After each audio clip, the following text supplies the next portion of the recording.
안녕하십니까, 유용수 목사입니다. 오늘 말씀을 먼저 읽고 시작을 해보겠습니다. 28절 말씀입니다. 믿음으로 모세는 유월절과 피 뿌리는 의식을 행하여서 모든 맏아들 및 맏배를 멸하는 이가 그들을 건드리지 않게 하였습니다. 히브리서 11장의 특징이 있을 겁니다. 여러분 쭉 묵상을 하면서 이런 특징을 발견하셨을 텐데, 모든 구절이 다 믿음으로라는 단어로 시작된다라고 하는 사실이죠.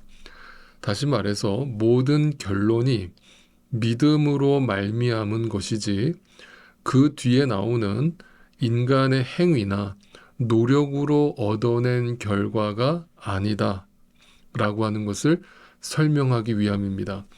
그러니까 믿음이 그들을 어떻게 살게 했으며 또 그렇게 살게 된 이유가 전부 하나님으로부터 온 믿음 때문이지 그들의 노력이나 의지가 아니었다라는 것을 말하고 있는 겁니다. 자, 그렇게 해석을 하면 오늘 구절에 등장하는 유월절 의식도 마찬가지로 믿음이라는 단어가 개입되고 있는 겁니다. 인간 스스로 그 유월절의 결과를 만들어낸 것이 아니라 절대로 인간의 노력으로 통과할 수 있는 의식을 말하는 것이 아니라 전적으로 믿음으로 통과하게 된 의식이었음을 말해주고 있습니다. 자, 출애굽기에서 이 유월절 의식이라고 하는 것은 언제 행해졌는가?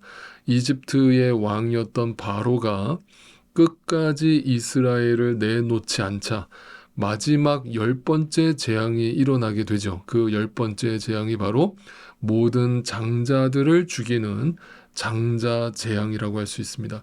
그때 이스라엘은 각 가정마다 문설주에다가 어린 양의 피를 바르게 되었고, 죽음의 천사가 그 어린 양의 피를 보고 유월, 영어로 얘기하면 Passover, 뛰어넘었다, 건너뛰었다, 그것을 구원이라고 말하고 있는 것입니다. 그러니까 이것은 그 가정 안에 살고 있는 사람들의 어떤 노력이나 의지나 어떤 자신의 상태와 믿음의 상태와 상관없이 문설주에 발라진 어린 양의 피로 말미암아 믿음으로 말미암아 살게 되었다라는 것을 말하고 있는 겁니다. 거기에 어떤 것도 보태지거나 첨가될 수 없다라고 성경은 분명히 못을 박습니다. 그래서 히브리서 기자는 그것이 믿음으로 주어진 결과였지 절대로 이스라엘 백성들이 구원받을 만한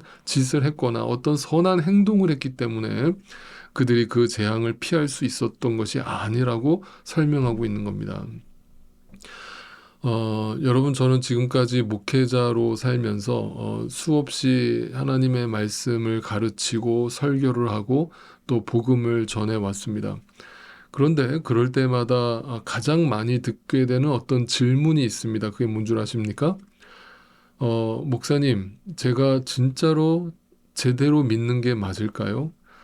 제가 구원받았는지 어떻게 알 수 있습니까? 아무리 저를 봐도 제가 믿는 것 같지 않아서 그런데 목사님이 좀 시원하게 대답 좀 해주세요 라고 그렇게 질문하시는 분들이 정말 많았어요.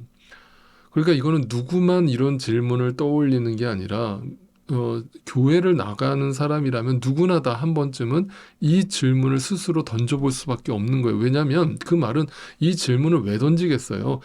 아무리 자기 안을 들여다봐도 자기는 믿는 사람 같지가 않은 거예요. 그러니까 목사님, 제가 진짜 믿는 게 맞을까요? 불안한 거예요.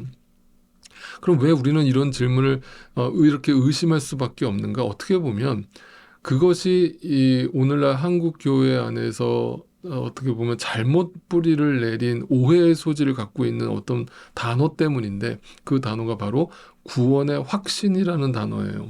저는 구원의 확신이라는 그 말 자체가 틀린 말이라고 말씀드리는 게 아니에요. 그런데 그 구원의 확신이라는 것을 이야기할 때 우리는 자꾸 무슨 생각을 떠올리냐면 내 마음속에 어떤 확신으로 이해를 하는 거예요. 그래서 내 마음에 그 확신이 없으면 자꾸 불안한 거예요. 불안하고 뭔가 죄책감 같은 것들이 밀려오는 거예요. 그러면 여러분, 이렇게 한번 물어보겠습니다. 여러분, 예수님 당시에 2000년 전에 예루살렘에는 율법주의자들, 수많은 바리새인들이 있었죠. 그죠? 여러분, 그 바리새인들은 마음속에 구원의 확신이 있었을까요? 없었을까요? 하나님이 자기들을 구원하실 거라는 그 확신이 있었을까요? 없었을까요? 네, 100% 있었습니다. 아니, 200% 확신을 가지고 있었습니다. 그러니까 자기들이 종교적으로 깨끗하며 자신들은 하나님이 반드시 구원할 것이라는 확신에 차 있었어요. 그래서 자기들 스스로에 대해서 자신감이 있었어요. 그 자신감이 다른 사람들을 판단하는, 나는 이렇게 깨끗하고 나는 이렇게 믿음이 좋은데 왜 너희는 그렇게 살지 않아? 라면서 그 믿음 없는 이방인들을 함부로 정죄했단 말이에요. 그런데 예수님이 이 땅에 오셔서 그 바리새인들을 바라보시면서 칭찬하셨어요? 혼을 내셨어요? 네, 혼을 내셨어요. 뭐라고 얘기하십니까? 나더러 주여 주여 하는 자마다 다 천국 가는 게 아니다. 여러분, 그 예수님의 말씀의 의미는 뭐예요? 그 바리새인들이 다 지옥 간다는 얘기 하신 거예요. 여러분, 이거는 당시 시대 속에서 이 예수님의 말씀은 충격 그 자체였어요. 아니, 그들보다 열심히 신앙생활한 사람이 없고 그들보다 열심히 종교생활한 사람이 없는데 그 확신 속에서 신앙생활을 하고 있는 그 바리새인들한테 너 그런다고 천국 가는 거 아니야. 자기 확신이 믿음 아니야. 이렇게 얘기한 거예요. 그러면 이제 어떤 분들은 아니 그 바리새인들도 그러면 그렇게 열심히 신앙생활한 사람들도 지옥 간다면 나 같은 사람은 그 절대 천국 못 들어가겠네요. 천국 문턱이 이렇게 높은 거군요. 그게 아니고요. 여러분 분명히 기억하세요.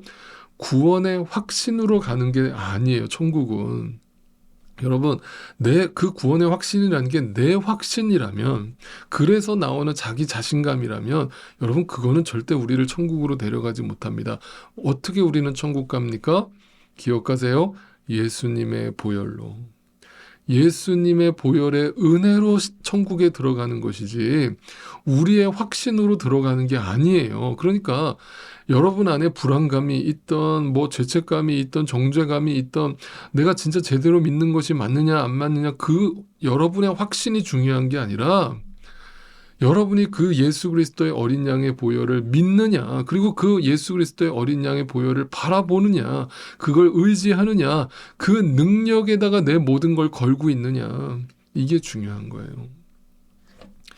그러니까 여러분 또 생각해 보십시오. 장자 재앙이 벌어졌을 때 죽음의 천사가 이스라엘 진영에는 오지 않았습니까? 아니죠.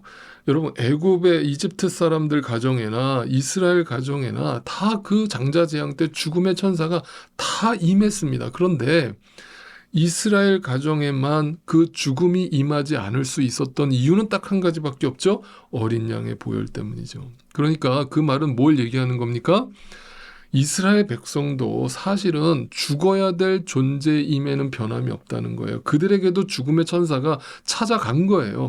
그런데 그 무시무시한 죽음의 천사 앞에서 이스라엘 백성이라고 해도 별 수 없는 존재였지만 그저 그들이 거기서 생명으로 건진 바 된 것은 문설주에 발라진 어린 양의 피 때문이었음을 기억하실 수 있기를 바랍니다. 그러므로 성도가 예수의 보혈을 믿고 의지하는 것은 죽음조차 이길 수 있는 강력한 능력임을 믿고 알고 그 예수 그리스도의 보혈만 의지하고 바라보는 것, 네, 여러분 그것이 구원의 확신인 거예요.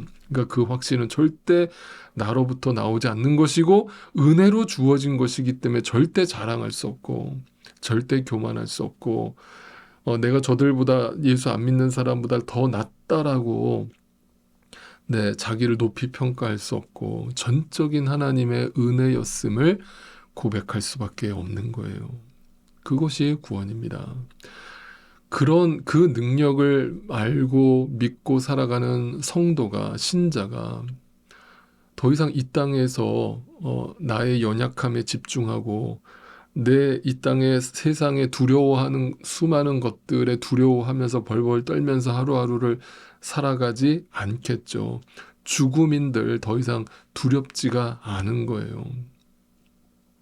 다시 기억하세요. 신자가 여전히 나에게 구원의 확신이 있는지 걱정하고 또 내가 나의 연약함에 집중하고 또 이 세상이 여전히 두렵고 내일이 두렵고 죽음이 두렵다면 지금 나의 시선이 그 문설주에 발라진 어린 양의 피를 바라보고 있는지 아니면 여전히 나를 바라보고 있는지를 돌이켜 보실 수 있기를 바래요.